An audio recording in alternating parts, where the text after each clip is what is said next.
ഞാൻ 2 മാസമല്ല വന്നിട്ട്. പോണ കാര്യമൊന്നും തീരുമാനിച്ചിട്ടില്ല. വെറുതെ അവിടെ കിടന്ന് കഷ്ടപ്പെട്ടിട്ട് ഒരു കാര്യമില്ലാന്നേ. ഇപ്പൊ ഇവിടെ ജോലി ഉണ്ടെങ്കിൽ ഇവിടെ നിക്കണേ അവിടെ നിക്കണേ കണക്കാണ്. പഴയ ഒരു സംവിധാനം ഒന്നും അവിടെ ഇല്ലേ. ഇല്ല, പിന്നെ ഇവിടെ ആരുമില്ല. മണ്ടുവിനൊരു സർജറി ഉണ്ടായല്ല, അപ്പൊ അതിനു വേണ്ടി വന്നതാണ്. എന്തേലും നോക്കണം ഇവിടെ. ഞാൻ ഇനി പോണില്ല. ഇവിടെ എന്തേലും നോക്കണം. അതൊന്നും നമ്മുടെ തലയിൽ വരച്ചിട്ടില്ലടാ. രോഗവും കടവും ബഹളവും ഒക്കെ സഹിക്കാനാണ് നമ്മളെ വിട്ടേക്കണത്. ആരാണ്? സജീവനാണ്. ഇനി എന്നാ പോണേന്ന്. ആളുകൾക്ക് ഗൾഫുകാരെന്ന് പറഞ്ഞാൽ അവിടെ എന്താണ്ട് പൊന്നും പണവും മാന്താൻ പോണേന്ന വിചാരം. അവിടെ ജീവിക്കണവർക്ക് അറിയാം അതിന്റെ ഒരു വേദന. അല്ല പ്യാരേട്ടാ, ഇനി എന്തെങ്കിലും നോക്കണ്ടേ? ഞാനും ശ്രമിക്കണുണ്ട്. എന്തെങ്കിലും നമുക്ക് ഇണങ്ങിയത് കിട്ടണ്ടേ. അങ്ങനെ ഇവിടെ ഇരുന്നാ ഒന്നും നടക്കൂല. റോട്ടിൽ പോയി എന്നിട്ട് ജോലിതാന്ന് പറയാൻ പറ്റുമോ? അതിന് പറ്റിയ സംവിധാനം ഉള്ളിടത്തല്ലേ ചോദിക്കാനും പറയാനും പറ്റുള്ളൂ. അങ്ങനെയല്ല ഞാൻ പറഞ്ഞത്. ഇപ്പൊ നമ്മുടെ കടങ്ങളൊക്കെ എന്ത് ചെയ്യുന്നാണ്. എനിക്കിപ്പോ ആ ഓപ്പറേഷനൊക്കെ കഴിഞ്ഞോണ്ട് ഒന്നും ചെയ്യാനും പറ്റൂലല്ലോ പ്യാരേട്ടാ. ഇല്ലെങ്കിൽ ഞാൻ എന്തെങ്കിലും ജോലിക്ക് പോയേനെ. നിന്നോട് ജോലിക്ക് പോവാൻ ഞാൻ പറഞ്ഞ? അങ്ങനെയല്ല ഞാൻ പറഞ്ഞത്. നമ്മുടെ അവസ്ഥ അതല്ലേ. ഈ വന്ന കാര്യങ്ങളൊക്കെ ഞാൻ നടത്തിയില്ലേ. എന്തേലും സംവിധാനം ഉണ്ടാവും. നീ സമാധാനമായിട്ടിരിക്കും. ഞാൻ ഒരു കാര്യം പറയട്ടെ. നമ്മുടെ സുഗതേട്ടനില്ലേ, ഇത് അപ്പുറത്തെ വീട്ടിലെ സുഗതേട്ടന്റെ അടുത്ത് ഒന്ന് പോയി പറഞ്ഞു നോക്കിയ. പുള്ളിക്ക് കുറെ ആൾക്കാരെയൊക്കെ അറിയാല. എന്തെങ്കിലും ജോലി ഞാൻ പോയി ചോദിക്ക. നീ സമാധാനമായിട്ടിരിക്കും. സൂചിപ്പന്തരാ തോന്നുന്നുണ്ട്. ഒരു സ്ഥലത്തേക്ക് പോവാ നിക്കും. എന്താടാ? ഗണേഷ് സ്റ്റോറിലോ? എന്നാ നിങ്ങൾ കാര്യം ചെയ്തോ. നിങ്ങൾ ലോറിയിൽ അങ്ങോട്ട് പോരെ. ഞാൻ ഇവിടുന്ന് നേരെ സൈക്കിളിൽ അങ്ങോട്ട് വരാം. ഞാൻ കഞ്ഞി കുടിക്കാൻ വന്നു. എന്നാ ഞാൻ അങ്ങോട്ട് വരാം. നിങ്ങൾ അങ്ങോട്ട് വിട്ടോട്ടോ.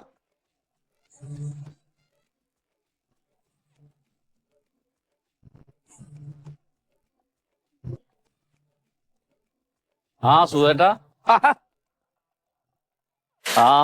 എങ്ങനെണ്ടാ മണ്ടുവിന്? എങ്ങനെയുണ്ട് ഇപ്പൊ? അത് സർജറി കഴിഞ്ഞല്ല. ഇപ്പൊ ഒരു 3 മാസം റെസ്റ്റ് വേണം. ഇപ്പൊ വന്നിട്ട് 2 മാസമായില്ല. അപ്പൊ ഇനി പോണ്ടേ? പോണ കാര്യം അതൊന്ന് സംസാരിക്കാനാണ് ഞാൻ ഒന്ന് സുധേട്ടനെ കാണാൻ വന്നതേ. എന്തേ? ഇപ്പൊ പഴയ പോലെ അവിടെ സാധ്യതയൊന്നുമില്ല. പിന്നെ ഞാൻ അവിടെ പോയി കിടന്ന് ഇവിടെ ഒറ്റക്കല്ലേ. എന്തേലും പെട്ടെന്ന് വന്ന ആരും ഇല്ലല്ലോ നോക്കാൻ. അപ്പൊ പിന്നെ എന്താ? എന്തേലും ഒരു ജോലി സുധേട്ടന്റെ ഒരു കണക്ഷനില്ലേ. അതല്ലേ? ചുമട്ടെടുക്കാനും ഞാൻ തയ്യാറാണ്. പണ്ടത്തെ പോലെ ഒന്നല്ലടാ. ചുമട്ട് തൊഴിലാളിക്ക് ഇഷ്ടം പോലെ ആൾക്കാരാണ് ഇപ്പൊ. അല്ല, സുധേട്ടൻ ഇത്രയും സീനിയർ ആളല്ലേ. ഒന്ന് സംസാരിച്ചാല് ഒന്ന് കേറാൻ പറ്റില്ലേ? നമ്മുടെ യൂണിയന്റെ നേതാവുണ്ട് മൊയ്തു. അപ്പൊ നമുക്ക് വേണ്ടപ്പെട്ട ആളാ. വേണം നമുക്കൊന്ന് പോയി സംസാരിച്ചോക്കാം. അത്രേ പറയാൻ പറ്റും.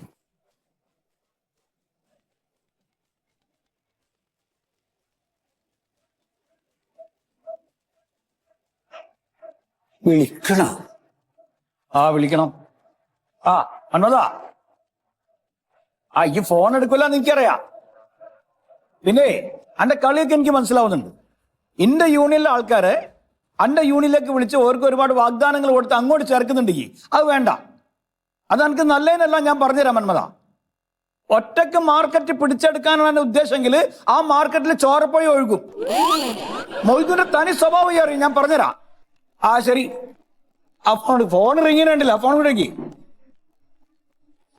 ശരി ശരി, കാണാൻ പറ്റും. അതാ പൊട്ടിച്ചിണ്ടാവും അല്ലേ? പൊട്ടിച്ചില്ലേ? കല വീണതേ. കല വീണതേ. ഇതാണ് കല വീഴല്. ഈ പൊട്ടി ഫോണും കൊണ്ട് തന്നെ ഞാൻ നടക്കണ്ടേ? പോയിട്ട് വേറെ ഫോൺ മേടിച്ചിട്ട് വരി. എന്റെ അടുത്ത് പൈസ ഇല്ല. നിങ്ങളുടെ അടുത്ത് പൈസ വേണ്ട. ആ ഫൈസലിനെ പിടിച്ചല്ലേ. ഫൈസലിന്റെ മൊബൈൽ ഷോപ്പിലോട്ട് പറഞ്ഞാൽ മതി. എനിക്കാന്ന് പോയി പറഞ്ഞാൽ മതി. തരുമോന്ന് പറഞ്ഞാൽ തേടിച്ചിട്ട് വരണം. നമ്മളെ ജില്ലാ സമ്മേളനത്തിന് പിരിവൊന്നും തന്നില്ല. പറഞ്ഞാൽ മതി. ചെല്ലീന് വാ സുധ വാ. അല്ല, എനിക്കൊന്നും വേണ്ട. ഇതാണ് ഞാൻ പറഞ്ഞ അറിയാതെ. ഇയാളാണല്ലേ? എന്താ മൂപ്പരെ വിഷയം തരുമ്പോ? ഞാൻ പറഞ്ഞല്ലോ, ഗൾഫിലായിരുന്നു. അവിടെ വലിയ ഗുണമൊന്നുമില്ല. പക്ഷെ എന്നാലും പോയതല്ലേ വെച്ചിട്ട് ഇങ്ങനെ കടിച്ചു തൂങ്ങി നിൽക്കായിരുന്നു. അപ്പോഴാണ് അവന്റെ ഭാര്യയ്ക്ക് ഓപ്പറേഷൻ വന്നത്. പിന്നെ ഇവിടെ ഒരാള് വേണമല്ലോ അവളുടെ അടുത്ത്. അപ്പൊ ഇനി പോവാൻ പറ്റില്ല. ശരിക്കും ഇവിടെ പോസ്റ്റ് ഒഴിവൊന്നും ഇല്ല. പിന്നെ സുഗതേട്ടനോടുള്ള എന്റെ ഒരു അടുപ്പം വെച്ചിട്ട് ഞാൻ ചെറിയൊരു അഡ്ജസ്റ്റ്മെന്റ് ചെയ്ത. ഞാൻ പറഞ്ഞില്ലേ അങ്ങനൊക്കെ. പോട്ടർ പണിയൊക്കെ എടുക്കുവോ? എന്ത് പണിയാണല്ലോ എടുക്കാൻ സാറേ? അങ്ങനെയാണെങ്കിൽ സുധാ, ഇവിടെ ആലിയില്ലേ? ഏതാല്? നമ്മളെ പിന്നെ റെയിൽവേ സ്റ്റേഷനിലെ പോട്ടർ. ആ ആലി. ആ മരിച്ചാ? മരിക്കല്ല, അല്ല സീരിയസ് ആയി കിടക്കായിരുന്നു. ഓന് ബ്ലോക്ക് ഒക്കെ വന്നിട്ട് സർജറി ഒക്കെ ഉണ്ട്. ഇനി പോലും പെട്ടെന്ന് ഇങ്ങോട്ട് വരാൻ പറ്റുന്നുണ്ടാവില്ല. അല്ല അത് പറ്റില്ല. ഓന്റെ പോസ്റ്റിലേക്ക് കയറിക്കോട്ടെ മൂപ്പര്. അതെല്ലേ? ആ. ഓ ഭാഗ്യണ്ടാ. അതേപോലെ ഒരു വഴിയുള്ളൂ. ആ ആയിക്കോട്ടെ. പിന്നെ സുധാ, നിങ്ങളൊന്ന് പുറത്തേക്ക്, ഞാൻ മൂപ്പരോടും സംസാരിക്കട്ടെ. വലിയ ഉപകാരം സാറേ. കുറച്ച് ഞാൻ ശരിയാക്കാം എല്ലാം. അത് വളരെ നന്നായിട്ട് പാവം. അതെ, ഈ ആലിക്ക് ഒരു മോനും ഒരു മരുവനും ഉണ്ട്, അറിയോ? അതറിയാലോ. ഓർക്ക് രണ്ടാൾക്കും ഈ പണിയിലൊരു കണ്ണുണ്ട്. ഓ ഇല്ലേ? അപ്പൊ അങ്ങനെ ആ പാവത്തിന് വെറുതെ നിങ്ങളെ ഞാൻ എങ്ങോട്ടാ വിട്ടേ? മൊബൈൽ വാങ്ങാൻ വിട്ടല്ലേ? അതിന്റെ പണിയെടുത്തോളൂ ചെല്ലി. ഞാൻ പറഞ്ഞു തന്നതേ, അല്ലാതെ അപ്പൊ അവർക്ക് അതിൽ കണ്ണുണ്ടെങ്കിൽ പിന്നെ എങ്ങനെയാ? കണ്ണുണ്ടെന്ന് വെച്ചാൽ ഓരെന്തെങ്കിലും കൊടുത്തു ഒതുക്കിയാൽ മതി. ഓരിപ്പോ ആ ജോലി ചെയ്യാൻ വരുന്നൊന്നുമില്ല. ആ അവർക്ക് വേറെ എന്തൊക്കെയോ പണികളുണ്ട്. അപ്പൊ എന്താ ചെയ്യേണ്ടവര്? അപ്പൊ എന്താ വേണ്ട വെച്ചാല്, ആ ലേബർ കാർഡ് ചേഞ്ച് ചെയ്യുന്ന ഒരു ചാർജ് ഉണ്ട്. അത് വരും. പിന്നെ കോമ്പൻസേഷൻ ആയിട്ട് അവർക്ക് എന്തെങ്കിലും കൊടുത്താൽ മതി. ഈ മകനും മരുവനും. ആ അതെ. അങ്ങനെ ആകുമ്പോ പിന്നെ റിസ്ക് ഇല്ല നമുക്ക്. മൊത്തത്തിലൊരു 400 റുപ്യ വരും. അത് കുഴപ്പമില്ല. 4000 റുപ്യല്ലേ എങ്ങനെയും സംഘടിപ്പിച്ചു കൊടുക്കാത്. 4000? 40,000? 40,000? പിന്നെ 4 ലക്ഷമാണ് ഞാൻ പറയണത്. അത്ര വേണ? അല്ല അപ്പൊ എന്റെ ഈ ജോലിക്ക് 4 ലക്ഷം റുപ്യൊക്കെ കിട്ടൂലേ? എന്താ വരും? ഈ ആലി ജോലി ചെയ്യണ എവിടെയാണ്? റെയിൽവേ സ്റ്റേഷനിൽ അവിടുത്തെ പോട്ടറാ. അവിടുത്തെ വരുമാനം എന്താണെന്ന് അറിയാം എനിക്ക്. ഇതൊക്കെ ഇപ്പൊ കൊടുക്കണം 4 ലക്ഷം ഒന്നും അല്ല. ഓൻ പിന്നെ ജീവിതകാലം ഉണ്ടാക്കാൻ പോണത്. അത് ഓനെന്ന് പറഞ്ഞ് മനസ്സിലാക്കി. 4 ലക്ഷം വേണല്ലേ? ആ, അവന്റെ സ്ഥിതി മഹാ മോശമാണ്. എന്നാലും ഞാനൊന്ന് പറഞ്ഞു നോക്ക്. പറഞ്ഞോക്കെ. കേട്ടോ? ശരി എന്നാൽ. 4 ലക്ഷം ശരിയാണ് കാര്യല്ലേ? ആ ഓക്കെ അല്ലേ സുധേട്ടാ? ഓക്കെ ആവും. പക്ഷെ നിനക്ക് കൂട്ടിയാ കൂടുമെന്ന് അറിയാത്ത. ഞാൻ എന്ത് ജോലി വേണേലും ചെയ്തോളാം. അതിൽ സുധേട്ട പേടിക്കണ്ട. അതായത് ശരിക്കും ഈ ആലിക്കാടൻ മകനാണ് ഈ ജോലിക്ക് അർഹതേ. അപ്പൊ അവനാ ജോലി വേണ്ടെങ്കിൽ നമ്മൾ കോൺസെഷൻ കൊടുക്കണം. പിന്നെ ഈ ലേബർ കാർഡ് ചേഞ്ച് ചെയ്യണം. അതിനൊക്കെ ആയിട്ട് കുറച്ച് പൈസ വരുന്ന അവര് പറഞ്ഞു. കുറച്ചെന്ന് പറഞ്ഞാൽ എത്ര രൂപ വരും? 4 ലക്ഷം റുപ്യ കൊടുക്കണം. 4 ലക്ഷം രൂപ കൊടുക്കണ്ടോ അവൻ്റെ? എന്താ സുധേട്ടാ, 4 ലക്ഷം രൂപ എനിക്ക് ഒപ്പിക്കാൻ പറ്റിയെങ്കിൽ ഞാനൊരു കടവാടക എടുത്തിട്ട് ഹോട്ടലിൽ തുടങ്ങിയാൽ പോരെ? ഈ കട്ടമുട്ടം പണിക്ക് വേണ്ടി നടക്കൂ? ഞാനും നമ്മുടെ ജോലിക്ക് ഇങ്ങനെയൊക്കെ പവർ ഉണ്ടെന്ന് ഇപ്പോൾ അറിയണേ. ചുമട്ട് ജോലി കിട്ടണമെങ്കിൽ 4 ലക്ഷം രൂപ കൊടുക്കും. പിന്നെ അത് നടക്കില്ല. ഈ ഒരു കാര്യം ചെയ്തോ, നമ്മുടെ മറ്റേ എതിർ പാർട്ടിയുടെ യൂണിയന്റെ നേതാവില്ലേ മന്മഥൻ, അയാളൊന്ന് പോയി കണ്ടോ? ഭാഗ്യമുണ്ടെങ്കിൽ നടക്കും.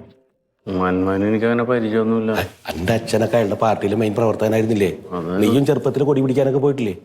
ചിലപ്പോ ആ ഒരു ബന്ധം വെച്ച് നടന്നാലോ? സുധേട്ടനും കൂടെ ഒന്ന് കൂടെ വരൂ. അസല് ഇപ്പൊ തന്നെ മാർക്കറ്റിലെ പ്രശ്നം കാരണം മൊയ്തുകാരൻ്റെ കൂടെ ഞാൻ നടന്നിട്ട് അയാളായിട്ട് വരുതി കിടക്കാൻ ഞാൻ വന്നാ പണി കിട്ടില്ല. അല്ല സുധേട്ടാ, ഞാനിങ്ങി പോയി അയാളോട് പറഞ്ഞിട്ട് അയാൾ ഇതുപോലെ തന്നെ പൈസ ചോദിച്ചാലോ? അത് നടന്നില്ലേ? നീ ഒരു കാര്യം ചെയ്യ്, നീ എന്നെ ഒന്ന് വിളിക്ക്. എൻ്റെ ഒരു കൂട്ടുകാരുണ്ട് സത്യശീലൻ, എന്നെ പോലെ തന്നെ പ്രവാസിയായിരുന്നു, ഗൾഫിലായിരുന്നു. ഇപ്പൊ ഇവിടെ വന്നിട്ടേ മാർക്കറ്റിലെ സിമെന്റ് ഗോഡൗൺ ഇട്ടേക്കണം. അവൻ ഞാൻ പറഞ്ഞാൽ തട്ടില്ല.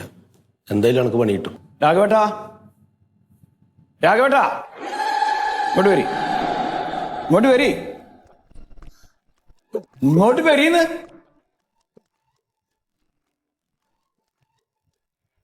ഇങ്ങോട്ടിരിക്കും, ഇങ്ങോട്ട് ഇരുന്നോളേ, ഇരിക്കും.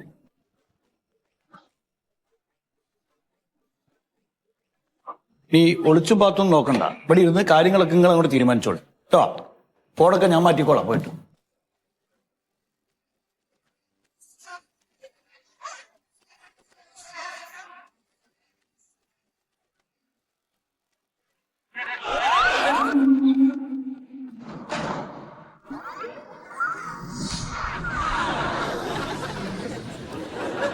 ഇനി മേലെ ഈ ഏരിയയിൽ കാണരുത് നിങ്ങളെ, മനസ്സിലായോ? എന്റെ രതീഷ, നിങ്ങൾ മീറ്റിംഗ് തുടങ്ങിക്കോ, ഞാനങ്ങടെ എത്താം. ഇത് എന്നെ നിങ്ങൾ തുടങ്ങി ഈശ്വര പ്രാർത്ഥനയൊക്കെ തുടങ്ങി വെച്ചോ. ഞാൻ ഇറങ്ങാൻ നേരത്ത് ഇവിടെ നമ്മുടെ ഒരു പയ്യൻ വന്നേ, പ്യാരി എന്ന് പറഞ്ഞ നമ്മുടെ സുധാരേട്ടന്റെ മോനില്ലേ, അതെ ഞാനിപ്പോ ഒന്ന് സംസാരിച്ചിട്ട് അങ്ങോട്ട് വരാം. ശരി ശരി ശരി. പറഞ്ഞാലും മനസ്സിലാത്ത അവിടെ കഴുതകളെ.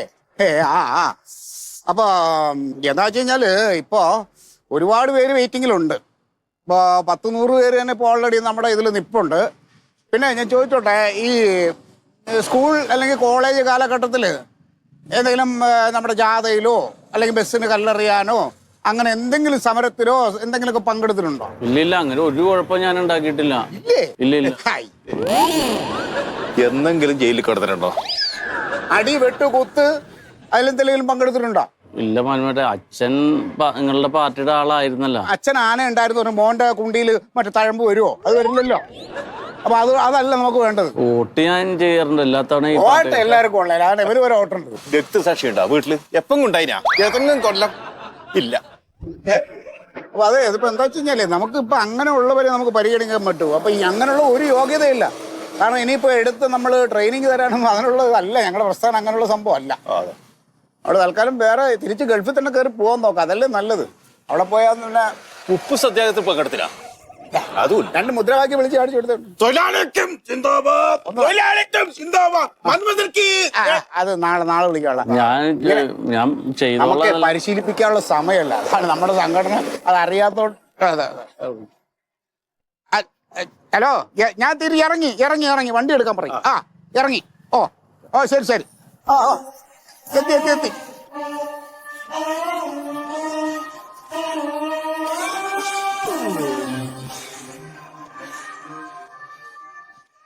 ഒരു കാര്യം ചെയ്യും, ഒരു 20-25 ആക്ക് കേട്ടാ ഗോപാലടക്ക്.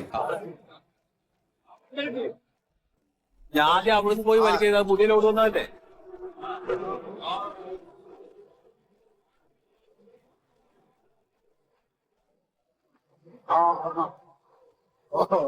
ശരി, ആയിക്കോട്ടെ. നമ്മളെ കാണേണ്ട പോലെ കാണണം. സംഘടന ഉണ്ടെങ്കിലേ തൊഴിലാളികളും ഉള്ളൂ, അത് മറക്കണ്ട. ഇതുവരെ മതിട്ടാ. ഇവിടുന്ന് അങ്ങനെ എടുത്താ ഇത് എടുക്കണ്ട. നമസ്കാരം സതീശൻ. നമസ്കാരം. എന്തുണ്ട്? ഇതുവഴിക്ക് പോയപ്പോ ഒന്ന് കേറി കാണാതെ വെച്ചു. പിന്നെ സിമന്റ് ഇപ്പൊ നല്ല ചെലവുണ്ടല്ലേ? സിമെന്റ് കുഴപ്പമില്ല, മതി. അത്യാവശ്യം കൺസ്ട്രക്ഷൻ ഒക്കെ നടക്കുന്നുണ്ടല്ലോ. ഇത് ഭയങ്കര ലാഭമാണെന്നാണ് ഇങ്ങനെ പൊതുവെ ഇങ്ങനെ അറിഞ്ഞു കേട്ടത്. ചെറിയ ലാഭമൊക്കെ ഉണ്ട്. അതെ അല്ലേ? നമുക്ക് ഇപ്പൊ ഒരു മാസം നമ്മൾ എത്ര പാക്കറ്റ് സിമന്റ് വിൽക്കും ഒരു ഉദ്ദേശം? അതിപ്പോ അങ്ങനെയൊന്നും പറയാൻ പറ്റില്ല. അതിപ്പോ ഈ ഓർഡറൊക്കെ അനുസരിച്ച് അങ്ങനെ. അതായത് നിങ്ങൾ വന്ന കാര്യം പറ. ഇത് പെതുക്കിയ വാദമല്ല, പോയിന്റ് പറ. വെറുതെ വന്ന് വർത്താനം പറ. അല്ല കച്ചവടം മറ്റേ കാര്യം ഉണ്ടാവും. അല്ല പൈസ അയക്ക് കാര്യം പറ. അല്ല ഉണ്ണി പറഞ്ഞു ശരി, ഞാനത് വിട്ടുപോയി. എന്താ അല്ല ഇടയ്ക്ക് ഒരു കാര്യം സൂചിപ്പിച്ചിരുന്നില്ലേ? അല്ല അത് മറ്റേ ജില്ലാ സമ്മേളനത്തിന്റെ കാര്യല്ലേ? അത് കൊടുത്തു.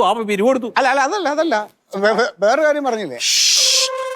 അതെ, നമ്മുടെ സംഘടനയുടെ ഒരു സെമിനാർ നടക്കണുണ്ടല്ലോ ദുബായില്. അപ്പൊ അതിൽ എനിക്ക് അങ്ങോട്ട് പോകാനുള്ള ഫ്ലൈറ്റ് ടിക്കറ്റ് സ്പോൺസർ ചെയ്യുന്ന കാര്യം ഞാൻ പറഞ്ഞു. ഉണ്ണി അങ്ങോട്ട് വിട്ടിരുന്നു. ഉണ്ണി വന്നിരുന്നു, പറഞ്ഞിരുന്നു, എല്ലാം ഓക്കെ ആണെന്ന് പറഞ്ഞിരുന്നു. ആരോട് പറഞ്ഞു? പറഞ്ഞില്ലേ ഉണ്ണി? 3-4 തവണ പറഞ്ഞു. അന്നേരം ഇതേ പോയിന്റ്. അതെ, 3-4 തവണ നീ എന്നോട് പറഞ്ഞു. പക്ഷെ ഞാൻ എടുത്തു തരാന്ന് ഞാൻ പറഞ്ഞിട്ടില്ലല്ലോ. ഇല്ല. കേട്ടാ, പറഞ്ഞില്ല. ഞാൻ എന്തിനാ നിങ്ങൾക്ക് ടിക്കറ്റ് എടുത്തിരുന്നു? മന്മേട്ട ദുബായി പോകുന്നത് സ്വന്തം ആവശ്യത്താണോ? തൊഴിലാളികളുടെ നീറുന്ന പ്രശ്നം ആഗോളതലത്തിൽ ചർച്ച ചെയ്യാൻ വേണ്ടിട്ടാ പോകുന്നത്. തൊഴിലാളികളുടെ പ്രശ്നങ്ങൾ ചർച്ച ചെയ്യാൻ വേണ്ടിയിട്ട് നിങ്ങൾ ദുബായിലേക്ക് പോകുക. നിങ്ങളുടെ ഈ ഉള്ള എല്ലാ തൊഴിലാളികളുടെയും കേരളത്തിലെ എല്ലാ തൊഴിലാളികളുടെയും പ്രശ്നങ്ങൾക്ക് പരിഹാരം കാണാനായിട്ടാണ് ഞാൻ ഈ ദുബായി പോകുന്നത്. അതിനൊരു ഫ്ലൈറ്റ് ടിക്കറ്റ് അല്ലേ നിങ്ങളോട് ചോദിച്ചുള്ളൂ. അത് നിങ്ങൾ പോയി അവിടെ ചർച്ച ചെയ്യാതിരിക്കുക, എന്ത് വേണേ ചെയ്തോ. പക്ഷെ ഈ പ്രശ്നത്തിനൊന്നും അവിടെ പോയി ചർച്ച ചെയ്തുകൊണ്ട് പരിഹാരം ഉണ്ടാവാൻ പോണില്ല. ഇതിന് ഫ്ലൈറ്റ് ടിക്കറ്റിന്റെ പൈസ തരാൻ എനിക്ക് സൗകര്യമില്ല. നിങ്ങളൊരു കാര്യം മനസ്സിലാക്കണതിരാ, തൊഴിലാളികളുടെ വേർപ്പിന്റെ ഗന്ധമാണ് നിങ്ങളെ സാമ്രാജ്യത്തവണ മുതലാളി മാറുന്നത്. മനസ്സിലായോ? ഒരു ചെറിയ പ്രതിഷേധത്തിന്റെ കാറ്റ് മതി മൊത്തം തകർന്ന് തരിപ്പടാവാൻ വേണ്ടി. പണിയൊക്കെ നോക്കി. ഈ സംഘടനകൾ ഉണ്ടെങ്കിലേ വ്യവസായങ്ങളൊക്കെ ഉള്ളൂ, മുതലാളിമാരും ഉള്ളൂ. അത് മനസ്സിലാക്കണം. ഒക്കെ അറിയാലോ. സത്യശീല, ഈ സിമന്റ് ഒക്കെ ഇവിടെ കട്ട പിടിച്ചോണ്ടല്ലോ ഭയങ്കര രസമാണ് കാണാൻ. അതെല്ലാം കൊണ്ട് ചെയ്യിപ്പിക്കരുത്. പിന്നെ പറ്റൂല വേണ്ടേ? അതെ, പിടിച്ച് പുറത്തേക്കാക്കിയ നീ. സത്യേട്ടാ, ടോമി സാറ് വിളിക്കണ്ട് പോകുന്നു. ഒരു കാര്യം ചെയ്യാൻ ഞാൻ വരാന്ന് പറ. ഇതൊന്ന് കൊടുത്തോട്ട് വരാന്ന് പറ. അതെ, ഇവനെന്താ ഇവിടെ കാര്യം? അവപ്പ ജോലിക്ക് വരുന്നുണ്ടല്ലോ. എവിടെ? ഇവിടെ. ആരോട് ചോദിച്ചിട്ട്? ആരോട് ചോദിച്ചിട്ട്? എന്റെ സ്ഥാപനല്ലേ ഇത്. അത് ഞങ്ങൾ സംഘടനക്കാരറിയണ്ടേ? ഒരു തൊഴിലാളി ഇവിടെ ജോലിക്ക് വെക്കുമ്പോ സംഘടന അറിയണ്ടേ? അതെ, അയാൾ ഒരുപാട് കാലം ഗൾഫിലൊക്കെ പോയിട്ട് കഷ്ടപ്പെട്ട് ജോലിയൊക്കെ ചെയ്തിപ്പോ എപ്പൊ അതൊന്നുമില്ല. അപ്പൊ ആകെ കുടുങ്ങി വീട്ടിൽ നിൽക്കുകയാണ്. അപ്പൊ വന്നിട്ട് ഒരു പണി തരുമോ എന്ന് ചോദിച്ചു. ഞാൻ ആ മനുഷ്യന് ഒരു പണി കൊടുത്തു. ഇത്ര ചെയ്യാൻ ചെയ്തിട്ടില്ല. എന്താ പേര് കുഴപ്പം? അതെ, സംഘടനയിൽ അംഗത്വമുള്ള ഒരുപാട് തൊഴിലാളികൾ ജോലി ഇല്ലാതെ നിൽപ്പുണ്ട്. ഉണ്ണി ഉൾപ്പെടെ. ഞാൻ തൊഴിലെടുക്കാൻ റെഡിയായി നിൽക്കുക. ആയിക്കോട്ടെ, ഇനി ഇവിടെ ഏതെങ്കിലും വേക്കൻസി വരികയാണെങ്കിൽ ഞാൻ വിളിക്കാം. അപ്പൊ തൊഴിലെടുക്കാം. തൊഴിലാളി യൂണിയൻ നേതാക്കളൊക്കെ കാണാനല്ല ഇവിടെ ഇരിക്കണത്. എന്താ ചെയ്യേണ്ടത് ഞങ്ങൾക്കറിയാം. അവനെ ഇതിന്ന് പിരിച്ചു വിട്ടില്ലെങ്കിൽ അതിന്റെ ഭവിഷ്യത്ത് നിങ്ങൾ അറിയും. പിരിച്ചുവിടണം. കാര്യം ഞാൻ എന്റെ സ്ഥാപനത്തിൽ ഒരാൾക്കല്ലേ തൊഴിൽ കൊടുത്തത്. നിങ്ങളെ സ്ഥാപനത്തിൽ അങ്ങനെ നിന്ന് തോന്നിയാൽ കാണിക്കാൻ പറ്റുന്നേ പൈസ മുടക്കിയിട്ടുള്ള എന്റെ സ്ഥാപനല്ലേ. എന്നാ നമുക്ക് കാണാം. ഇതൊക്കെ പുറത്തു കൊണ്ടുപോയിട്ട് മുദ്രാവാക്യം നമ്മള് രണ്ടാണല്ലേ ഞങ്ങള് വരണുണ്ട് ചെയ്ത് കാണിക്കും തന്നെ. സംഘടന എന്താണെന്ന് ഇതെന്താണെന്നുള്ള താൻ അറിയും. ഒരാവശ്യമില്ലാണ്ട് വെറുതെ മറ്റുള്ള ആൾക്കാരുടെ ചോര കുടിക്കാനായിട്ട് നടക്കും. പോയി കയറാ ഫ്രണ്ടിൽ.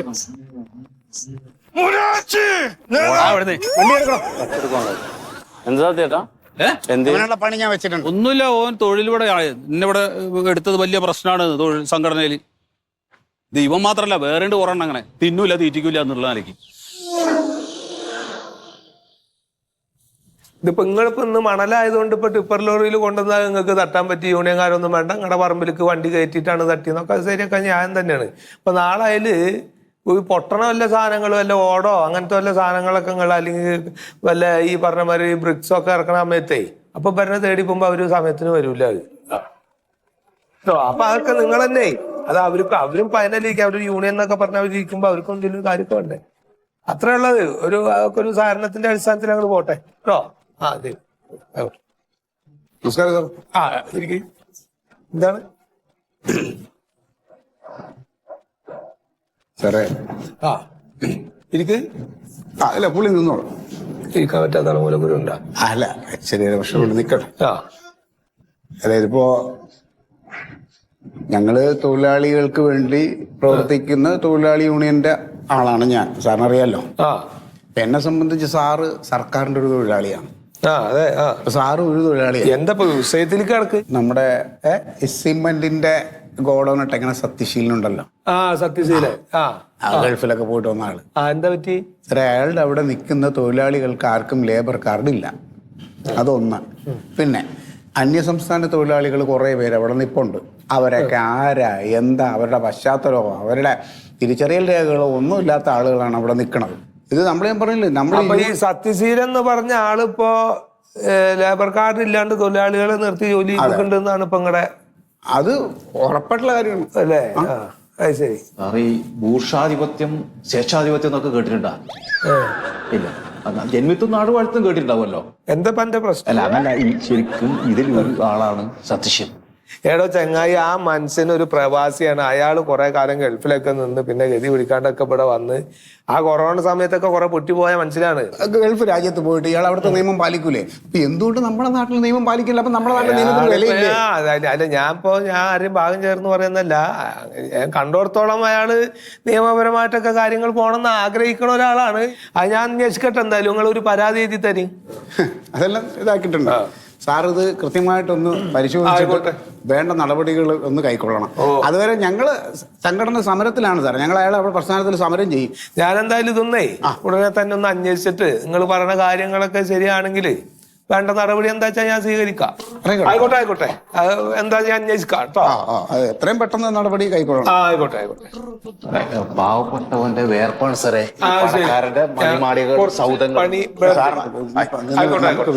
ശരി, അങ്ങനെ ആവട്ടെ. സ്വേച്ഛാധിപത്യവും ബൂർഷയും കുറെ പ്രസംഗവും ജാതി ബഹളവും പണിക്കിട്ട് പോവില്ല. സംയുക്ത സമരസമിതി സിന്ദാബാദ്. സംയുക്ത സമരസമിതി സിന്ദാബാദ്. സംയുക്ത സമരസമിതി സിന്ദാബാദ്. സംയുക്ത സമരസമിതി സിന്ദാബാദ്. പൂട്ടിക്കും സിമന്റ് കട നമ്മൾ പൂട്ടിക്കും സിമന്റ് കട പൂട്ടിക്കും. സത്യശീലനെ ഓടിക്കും സത്യശീലനെ ഓടിക്കും സത്യശീലനെ ഓടിക്കും. മൂരാജ്യ സത്യശീല നിന്നെ നമ്മൾ കണ്ടാണ്. ഇന്നീ സമരം സൂചന മാത്രം, നാളെ സമരം ആണിപ്പറം. ഇന്നീ സമരം സൂചന മാത്രം, നാളെ സമരം ആണിപ്പറം. ഇൻക്ലാബ് സിന്ദാബാദ്. ഇൻക്ലാബ് സിന്ദാബാദ്. സംയുക്ത സമരസമിതി സിന്ദാബാദ്. സംയുക്ത സമരസമിതി സിന്ദാബാദ്. ഓടിക്കും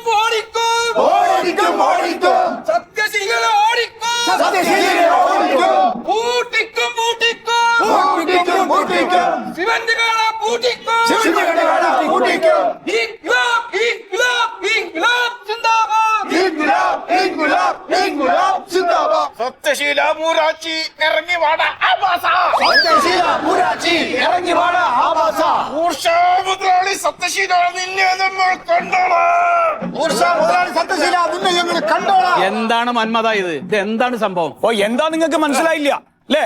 സത്യശീല തന്നോട് മനസ്സിലാകുന്ന മലയാളത്തിൽ ഞാൻ വന്ന് പറഞ്ഞത് തനിക്ക് മനസ്സിലായില്ല എന്ന് എനിക്ക് മനസ്സിലായത് കൊണ്ട് തന്നെ മനസ്സിലാക്കി തരാൻ വേണ്ടിയിട്ടാണ് ഞങ്ങൾ സംയുക്ത സമരസമിതിയായിട്ട് ഇവിടെ വന്നേക്കുന്നത്. എനിക്ക് നിങ്ങൾ പറയുന്നത് മനസ്സിലാക്കേണ്ട യാതൊരു കാര്യമില്ല. ഞാൻ ഗൾഫിൽ പോയിട്ട് കഷ്ടപ്പെട്ട് അധ്വാനിച്ച് ഉണ്ടാക്കിയിട്ടുള്ള പൈസ കൊണ്ട് തുടങ്ങിയിട്ടുള്ള സ്ഥാപനമാണ്. ഇവിടെ വന്നിട്ട് നിങ്ങളുടെ ഈ കോപ്രായങ്ങൾ കാണിക്കലുണ്ടല്ലോ, അത് ഇവിടെ നടക്കില്ല. അതൊക്കെ പഠിക്ക് അതെ, വ്യവസായം തുടങ്ങി അന്ന് മുതൽ മുതലാളിമാർ പറയാൻ തുടങ്ങിയ വർത്താനം അത്. ആ വർത്താനം നിങ്ങൾ നമ്മളടുത്ത് പറയണ്ട, ഓലപ്പാമ്പ് കാണിച്ച് പേടിപ്പിക്കണ്ട. അതെ എന്റെ മന്മത, ഞാനിപ്പോ ഈ പ്യാരിക്ക് ഇവിടെ ജോലി കൊടുത്തല്ലേ നിങ്ങളുടെ പ്രശ്നം? അതിന്റെ പ്രശ്നം അത് അയാൾക്ക് ബുദ്ധിമുട്ടുണ്ട് നാളെ വന്ന് പറഞ്ഞോണ്ടാണോ? അതെ, അറിയിക്കേണ്ടവരെ ഞങ്ങൾ അറിയിച്ചിട്ടുണ്ട്. അതിന് വന്നിട്ട് തീരുമാനമായിട്ട് ഇനി താൻ ബാക്കി കച്ചവടം ഉണ്ടാക്കി. ഓ മതി മതി മതി, ഒരു പ്രശ്നമില്ല. ഞങ്ങൾ ഇവിടെ ഉണ്ടാവും. പിന്നെ വലിയ വലിയ ലോഡുകളൊക്കെ വരുമ്പോ നിങ്ങളുടെ ആളുകൾ തന്നെയല്ലേ ഇറക്കാറ്. ഇത് ഈ ചെറുകിട പരിപാടികൾക്ക് വേണ്ടിയിട്ട് എന്തിനാണ് ഈ ബഹളം ഉണ്ടാക്കാൻ നിൽക്കുന്നത്? ചെയ്യണവർ ചെയ്തു. നമ്മുടെ കൂട്ടത്തിൽ ഇത്ര ആളെ കണ്ടില്ല ഞങ്ങള്. ഇവരൊക്കെ പണിയും തുറവില്ലാണ്ട് നിൽക്കുകയാണ്. വേറെ പണി കണ്ടെത്തണോ? തോന്നിമാര് ബാക്കിയുള്ളവർക്ക് ജോലി കൊടുക്കണം. പങ്കെടുത്ത തൊഴിലാളി സംഘടനകൾക്ക് മുഴുവൻ ഞാൻ പണി കൊടുക്കണോ? വേണമെങ്കിൽ എന്നാ പറഞ്ഞിട്ട് സത്യം.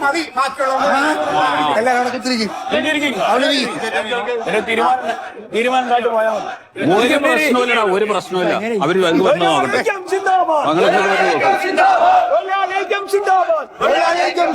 സത്യശീലം നീതി പാലിക്കുക. പൂട്ടിക്കും പൂട്ടിക്കും പൂട്ടിക്കും